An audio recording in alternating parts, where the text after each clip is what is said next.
Mga kapatid, last 5 days na lang, huwag palampasin. Sa wakas, pwede nang kumita ang mga stay-at-home moms gamit lang ang internet at laptop. So, mga mommies out there, pagod ka na ba sa walang katapusan na gastos, iisa lang income na bumubuhay sa pamilya? Kaya kung gusto mong kumita kahit na ikaw ay nasa bahay ng nakaduster, at di mo na kailangang iwan ng anak mo. Good news, we have a way para kumita ka ng mas malaki online. Kahit first time mo.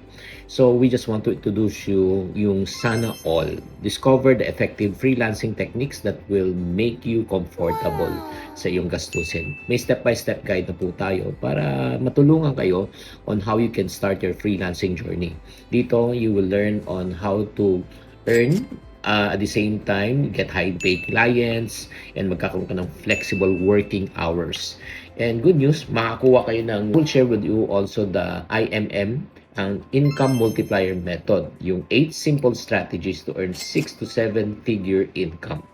So last 5 days na lang po bago ang webinar. So type WFH if you want to be part of this.